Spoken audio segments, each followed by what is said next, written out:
Okay, everybody. Hopefully, you've had a chance to grab a mince pie or a cup of tea or whatever will keep you going through this morning. I'm now going to move us on to our next panel, to be chaired by John Hayward, who's a town councillor in Ringwood. Over to you, John. Thank you, Hugh. Welcome back, everybody. I hope that you're all suitably refreshed now.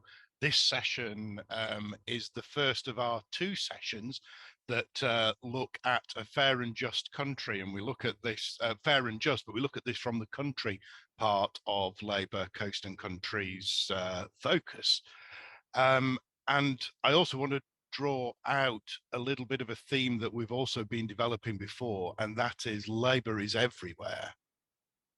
We're in city areas, we're in urban areas, but we're in coastal areas, we're in country areas, we're in England, we're in Wales, we're in Scotland, and we're also in Northern Ireland.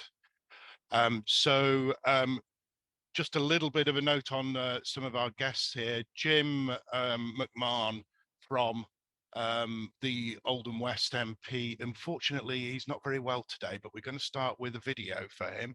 But then we do have Pauline Hart, who is on the exec committee for, in fact, vice chair for Labour Party of Northern Ireland.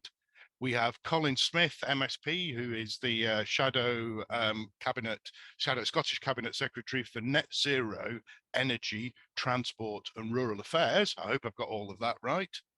And we have Baroness Sue Hayman, who's done many things over the years, but she's here representing the Co-op Party Rural Commission. So a last word on Nia Griffiths, who was hoping to be here. Unfortunately, she's not managed to make it here, but I think between us we can definitely have a vibrant discussion and debate. And I am sure that we will be able to, that the audience here will be able to generate lots of questions and lots of themes for debate there. So as I say, first up, we'll have a video from Jim, and then if we can take Pauline, Sue and Colin in that order, and then we'll open for questions. Hope that's okay for everybody. And here we go with Jim's video, hopefully.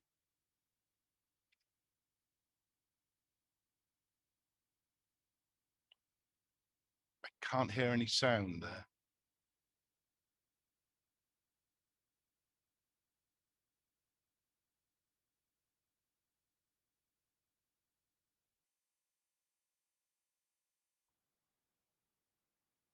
Well, it's been a sterling work and all the support you've given me and my team to make sure that we're really speaking to the issues that matter and most affect our communities who live either by the coast or in our county shire areas too. That's hugely important time. We have seen the ground taken away from the Conservatives completely across the electoral spectrum, including in our rural and coastal areas, where people recognise that the Tories haven't delivered on many agendas when it comes to rebuilding the economy and having a new relationship of social, economic and political power in the communities where they live. And I've been up and down the country, whether it's meeting people in Cumbria or Cornwall, and there's one thing that really stands out, and that's a connection to place and a profound sense of identity. And that's where I want our team to focus, because when we talk about issues of the environment and nature and animal welfare, when we talk about being good custodians of the environment and the natural environment that we inherit and that we pass on to the next generation, when we talk about the pride of place and having a stake in somewhere for yourself and your family and your collective future, that really speaks to who we are as human beings. And it speaks, I think, to the political narrative. So as much as my team, of course, have been focusing on the water industry and the sewage scandal that we're seeing, where our open spaces, our rivers and our seas are turned into an open sewer, while water companies make record profits and the government turns a blind eye. We do that, of course. We talk about farming support and the ELM scheme and how we really balance that support for food production and also being good custodians of our land and our natural environment. We talk about that, of course we do. And we talk about the threats that we're facing, whether it's avian flu or even just that post-Brexit world and making sure that we can trade with our biggest trading partner with any new regulations and regime that might come into force. I'm also very clear that we must speak though to people in place and to the things that affect those communities right across the board. So on matters of housing and whether the next generation can get on the housing ladder at all, whether it's about education and skills and whether the local college is accessible and has right courses ready for the future economy and the next generation, where it's about the jobs and whether people feel that they can stay in the area where they've been born and raised or are forced to move out to find work, better pay, terms and conditions, or have access to basic public services. And again, it doesn't matter where we go in the country, from the northwest to the northeast, or right down to Devon and Cornwall. You know, there's one thing that really stands out. People feel often not just that they're ignored, but they're living in a desert, a transport desert, a housing desert, a public service desert. You know, that bus that only turns up once a week, and if it doesn't turn up, you miss out on a hospital appointment or that college place or the job opportunity. And so I said to my team, and I want to thank my team, Ruth, Daniel and Alex, for the work that they do, and Sue and the Lords, who I think have done an outstanding job in making sure that the rural and coastal voice is really heard on matters of transport, education, skills, on crime and disorder, antisocial behaviour, access to decent public services like the health system. All those issues really matter to us because they matter to people in those areas. And as we prepare for our next manifesto, we'll be making sure, of course, that we are where we need to be on water reform, on nature, on the environment, on animal welfare. You'd expect us to do that, and the same for farming and fishery. But we're also going to make sure that on rural issues, on coastal issues, that you see the thread going through all of the agenda, which is why I'm so pleased that you've got Annalise Dodds on the agenda today, of course, chair of the Labour Party. You've got Lisa Nanda as our lead for Levelling Up, because as much as we talk about towns, and I represent Oldham, of course, which is the town that has really felt the loss of that industrial base, we must not forget that many of our coastal communities have felt the same. Those communities that rely perhaps on manufacturing, on the docks, or on tourism, and our rural areas, where many of that economic foundation has been under threat and continues to be under stress going forward. Labour must provide that economic, social and political answer for those communities, because I'm confident that with the right answers and the right manifesto, that when the election call comes, we can convince people right across this country, from our cities to our towns, to our market towns, to our coastal communities and our villages and everything in between, that Labour is ready to govern and govern in the national interest. Right, well, thank you to Jim there, and I think we all wish him that he gets well soon from that. So the question that we're considering today is, how should Labour policy fairly reflect the needs and opportunities expressed by the communities of the countryside? So over to Pauline as our opening speaker.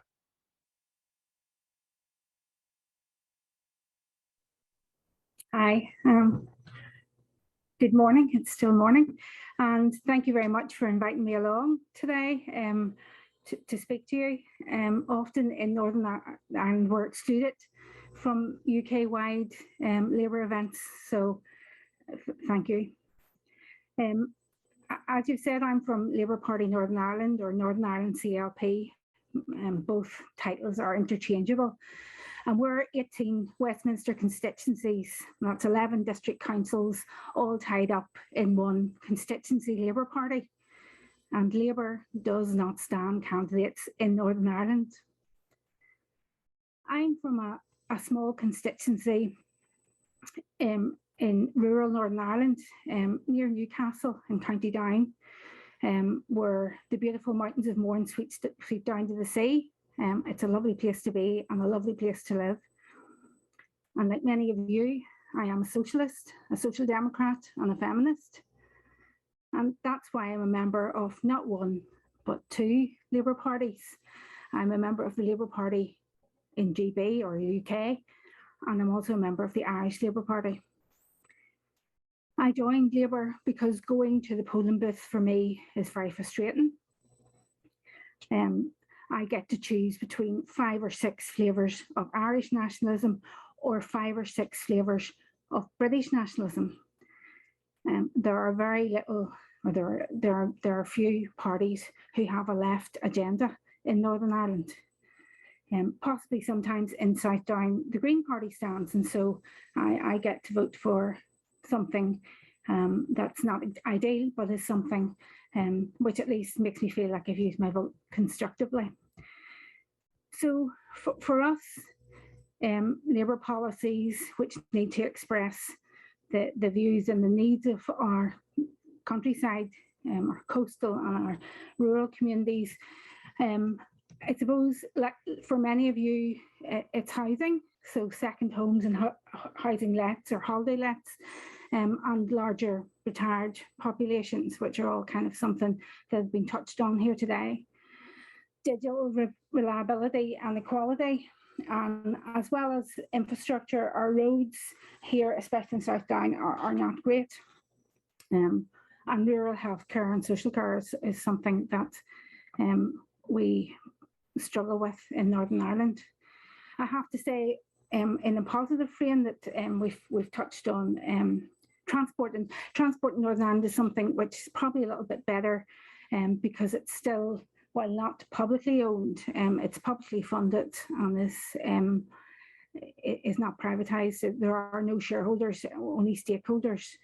As with Northern Ireland Water, so I suppose that's something we have that's a little bit different from yourselves. All of these matters are devolved matters, and Stormont Assembly deals with them. The Stormont Assembly has been down for 40% of its life since its inception after the Good Friday Agreement. It's 40% of the time we've had no government in Northern Ireland because one side of our sectarian political system has gone away in protest or is using it as a bargaining tool to get what they want. The Good Friday Agreement has, in essence, we believe, institutionalised and deepened sectarianism in Northern Ireland. And for that reason, we believe that we do need Labour policies here as one step towards undoing some of the sectarian headcount politics that happen here. With regard to Westminster, we believe that Labour cannot afford to exclude Northern Ireland. An MP from Northern Ireland could mean the difference between being in government or out of it. Thank you. Thank you, Pauline, for that. Labour is everywhere. I think we've heard that, and there's some different issues and some common issues there. So continuing the discussion, over to Baroness Sue Hayman.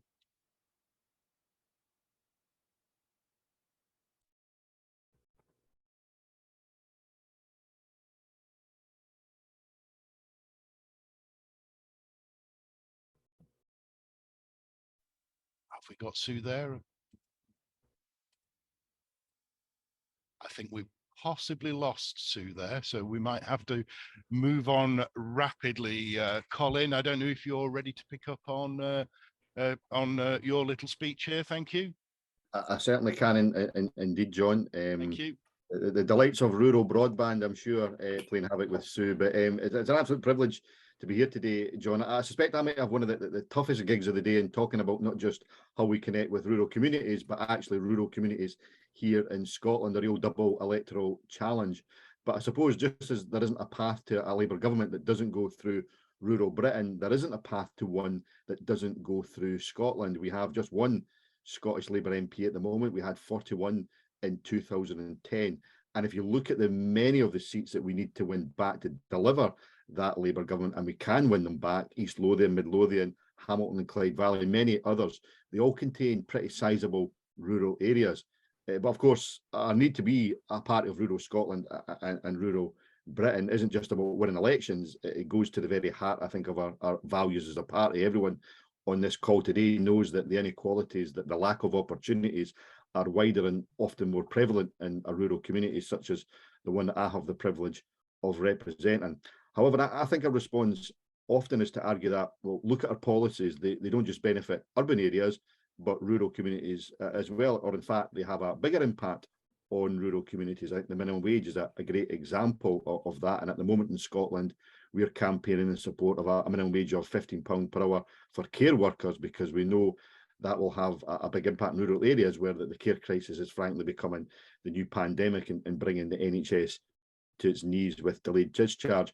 But I don't think it's enough to say we've rural-proofed our policies, and the good news is they've passed. I mean, no one ever needs to urban-proof our policies.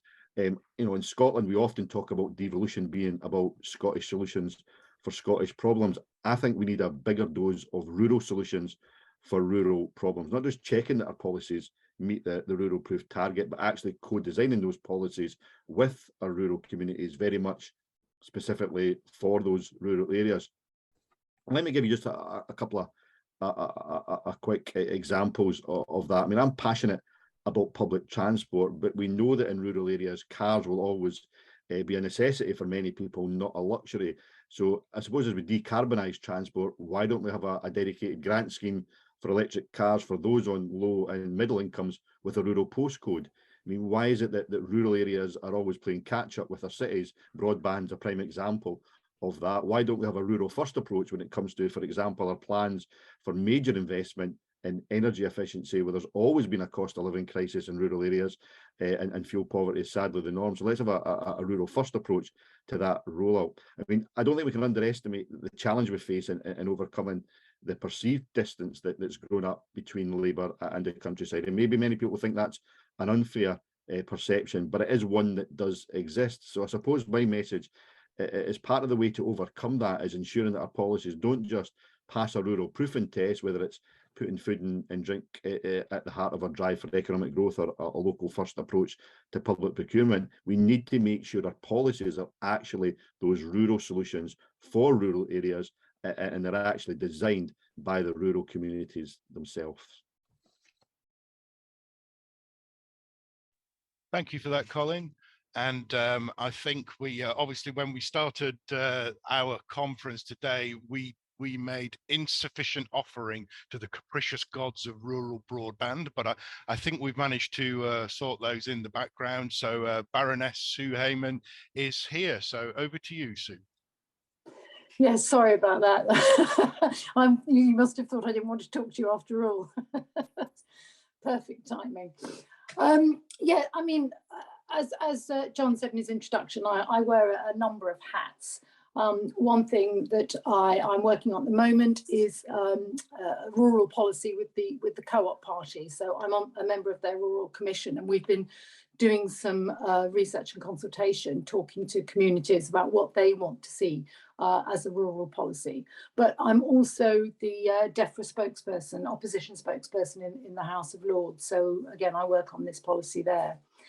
And I think, I mean, we've heard already about the challenges that face rural communities, the problems with access to services, lack of services, whether that's transport, education, health, housing, you name it, all of them are always more challenging in rural areas. And I've always thought that one of the big issues we have is that rural communities are not listened to enough. Their voices aren't heard enough. And one of the problems I think we have is that our town and parish councils simply just don't have enough clout. If they could make more decisions, if they had more control, power, if you like, over what happened to local communities, I think things would be heard better in the wider world, and that just isn't the case. And I do worry that over the years we've seen more and more centralisation, not just national but regional. So, for example, I live in Cumbria, and we are supposed to regionally operate with Manchester. Well, it takes me between 2.5 and 3 hours to get to Manchester. So I do feel that as policy, as we go forward, we need to think about how we listen and hear communities more. I also think it's so important that everything that we look at is underpinned by a strong local economy and strong local principles as well. one of the things that I don't know what it's like in other parts of the country, but in Cumbria, we were hit very badly regarding local authority funding, not just because of the cuts, but because the way it's now assessed. So when government took funding away, we were supposed to get a lot of our funding from business rates. Well, that's fine if you live in an area with a lot of large businesses that pay high business rates. But if you live in a rural area where you don't have that, you cannot raise the kind of money that other areas can. And so you get further behind, your services drop even further.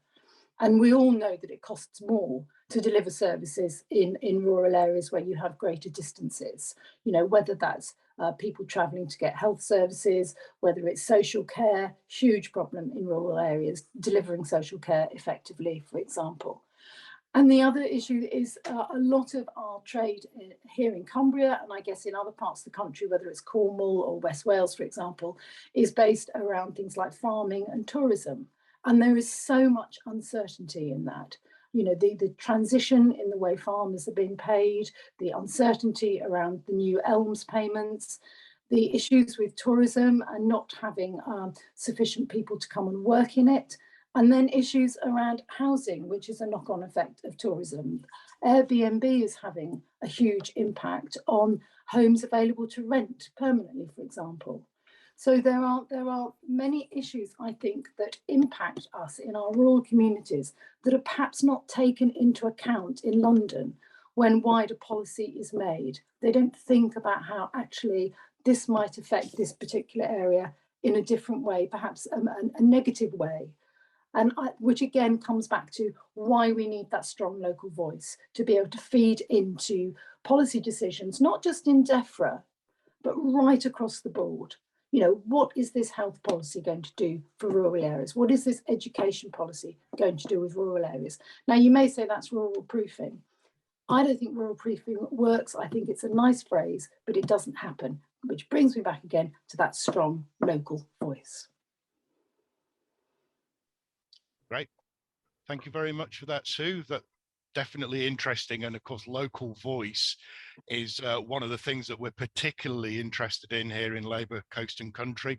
And for people that have maybe joined later on, people who are community, town and parish councillors, please look at the Labour Coast and Country network that we're building for people who, like myself as a town councillor, are in this tier of local government, representing our communities at the very local level. We're looking to organise people like us, so please take a look at that. So we've got a few questions that are rolling in now. What I will do is I'll mention a couple of the questions, and then panel, if it's okay with you, I will throw it open to each of you in order to answer all or none or one or two of those questions as you see fit. So I think we've got a couple of questions in here. So one is, how should Labour engage with rural issues or policies that are important to rural citizens, but are possibly also important to urban dwellers, but maybe urban dwellers don't see them as important? So obviously we're thinking there that there might be a little bit of an urban bias sometimes on the party. It never does that, of course, but maybe. So how can we better engage with those issues? And the other question is, do you think that there's a fair distribution of money is more or less important than actual devolution of powers? So that's a money versus power question. And I'd like to throw this one open to Colin first, if that's okay. Put me on the spot straight away, John. Yeah. Thank you. I mean, I think what's really important, I come back to my opening comments about, and I think Stu made this point as well, is that rural proofing, you know, is almost, I suppose, a sign of failure. You've actually got to check your policies afterwards to make sure that they're going to fit into rural areas. You never hear anybody saying we should urban proof our policies. And in Scotland recently, we passed a legislation, that the Islands Act, that brings in island proofing for our policies as well. And it's the same problem. Somebody produces a report afterwards, and I've never seen any evidence of it actually changing the policy as a result, or even mitigating some of the changes. It simply reports, well, it's either a good thing or a bad thing. So we need to be co-designing our policies with our rural communities. I think that's absolutely key in order to make sure that they don't need rural proofed, and they actually come from the communities themselves. And I think that's something that Labour needs to do better. I think it's about engaging with those groups, often on occasions groups that maybe not seen as obvious allies to the Labour Party, but those that represent many people in rural communities. We should be engaging with them, and that's our role as elected representatives, to be doing that, listening to those communities, and make sure that we've got, as I said earlier, rural solutions for rural problems. And that will often mean a different policy in our rural communities than exists in urban areas, and there may even be a bias towards those rural communities. So, for example, the role of broadband. Why are we always playing catch up? Why isn't there a rural first approach to, for example, government intervention on the role of 5G policy? On the question about funding, it's really interesting because lots of people will possibly in this call think that Scotland gets a really good deal, and long may it continue to be part of the UK to get that really, really positive deal. But what you find in Scotland at the moment is a lot of communities are seeing, as a result of the SNP government, resources being dragged into the centre. We may have devolution in Scotland, but the SNP have utterly undermined local government by making the cuts significantly higher amongst the local councils than the ones that we see coming from Westminster to the Scottish budget. Devolution has been positive in delivering that Scottish Parliament. However, what you've seen is the SNP using that Parliament to centralise power, scrapping local police services, for example. They want to do the same with a lot of our care services. So many people in our rural communities in Scotland feel as distant from Westminster and also the Parliament in Holyrood as well. So, maybe on Monday we're all going to see Gordon Brown's commission reporting on the future of the Constitution across the UK. Part of that will be not just about devolving more powers to the Scottish Parliament, but actually devolving more powers to our local communities. So that's certainly something we can look forward to seeing on Monday. Great, thank you, Colin. So over to Pauline on that one. I would agree with Sue in the need for a voice to be heard, and I think this group is amazing in that it seems to be doing that, and more power to you. And I hope that Northern Ireland CLP will continue to play a part in it. And to be money or power, from where we stand in Northern Ireland, to have our voice heard and to have some power would be wonderful. But like the whole of the UK, our funding is widely restricted, and yeah, so I don't know the answer to that. I'm really sorry. Thank you. Over to Sue. Yeah, I mean, really interesting questions. The first question about engaging with the issues that are important to rural communities. I've always thought that one of the problems we have is that urban communities take for granted things that we just simply don't have, and because of that, a lot of the people who are deciding policy don't even think about those issues in the way that perhaps they should. And broadband is clearly an example. I mean, obviously I've just suffered from it, but I remember there was a member of the Shadow Cabinet, who I won't name, who came to stay with me and ended up throwing her phone across the room and demanding to know how I could live like this, because she didn't have a phone signal and the broadband kept cutting out. And it's because it hadn't occurred to her that coming to a rural place, that she wouldn't just automatically be able to do what she did at home in her urban centre. And so we do have a challenge, I think, in trying to get policymakers to understand the challenges of rural communities when we actually look at just delivering basic policy, whether that is health or housing or broadband, as I just said. And I mean, one example again in DEFRA was the basic payment system. which moved over to online applications, and we do that. And my husband spent 4 hours trying to start this application because, one, they wanted him to do it online, and two, when he finally got on, they wanted to send him a text message with a code to put in. And it comes hopeless. And then they decided that they couldn't do it like that. And we ended up going back to doing it by paper because they simply hadn't got the system fit for purpose for people who lived in rural areas, without thinking that most of the people who are going to apply lived in rural areas. So again, it's that total lack of understanding and empathy with rural communities that needs tackling.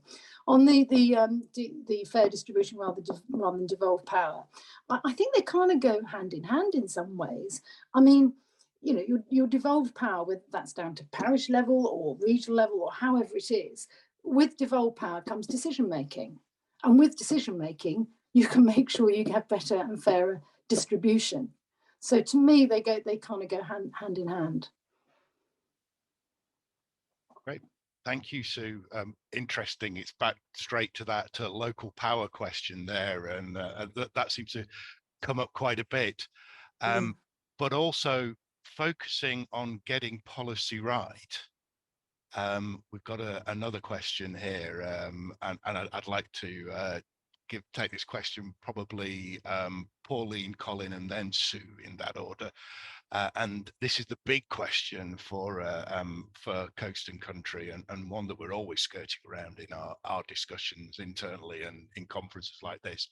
And that is, what does it mean for our party's organisation and structures, our desire to get rural policy making right, to rural proof policy, and how can we embed this into the NEC, to the National Policy Forum, to the Front Bench, to all of our party structures? So we'll start with Colin on that.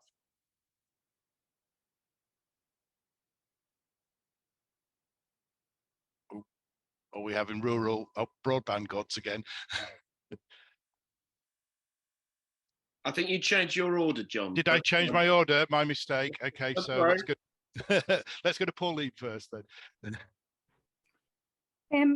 It's about, I feel like I'm just like a broken record. It is about listening to people. It is about seats at tables, and how do you ensure that a rural voice is heard, a coastal and rural voice is heard, and you know, that would mean, yeah, we have to change the way we do things, and we have to be inclusive and have more people around the table, whether that's on our NEC or National Policy Forum, but we need to maybe reserve seats for that so that the voice is heard loud and strong.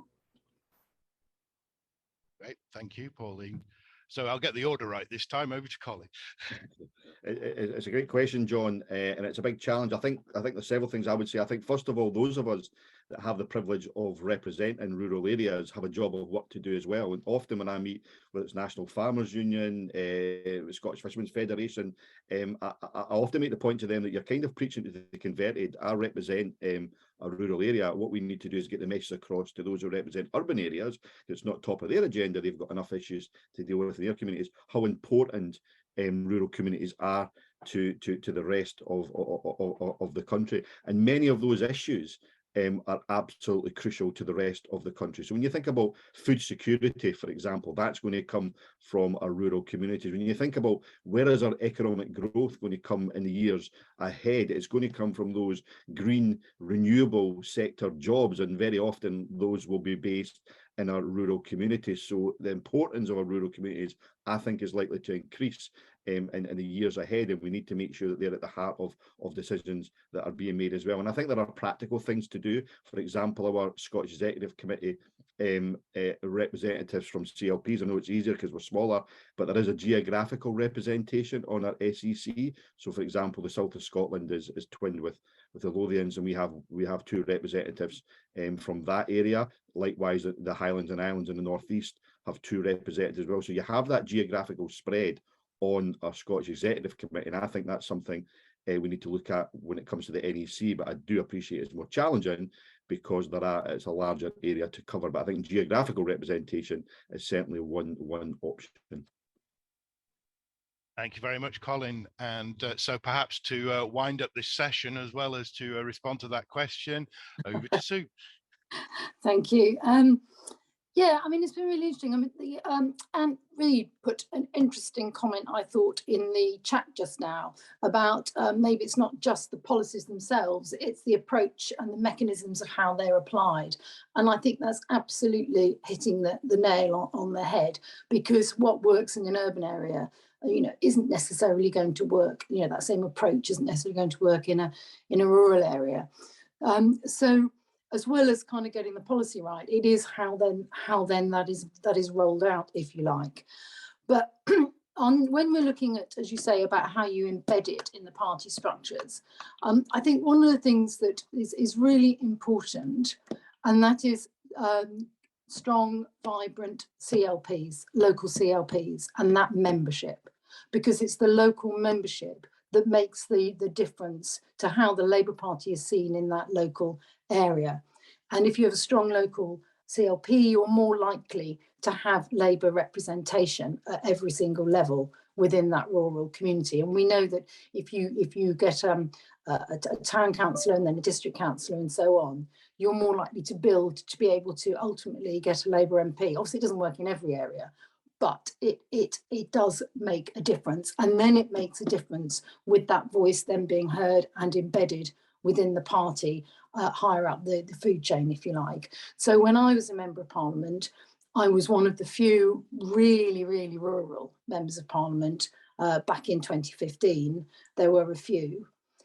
Unfortunately, all of us went in the last election, and that ultimately does make a difference to how party policy is approached and heard. So it's really important that at the next general election, the party focuses, as well as getting a majority, on getting some really good rural seats and semi-rural seats, so that we have that voice right at the very, very top of the party. Thank you very much, Sue. So it's all about building from the bottom up, starting with our CLPs and then building councillors up through the parish and town community layer where that's around, and upwards into higher layers of local government. To close a session, I'd just like to say thank you very much to Pauline, to Colin and to Sue for this. It's been a very interesting session. From here, we have a short break, and then we will be back at, he looks at his timetable, 12:10 for the next session. So it's a 10-minute break. If you're not sick of mince pies yet, grab another one and enjoy, and we'll see you back in, it's actually 11 minutes. So there you go. I've given you an extra minute to enjoy that mince pie. Thanks very much.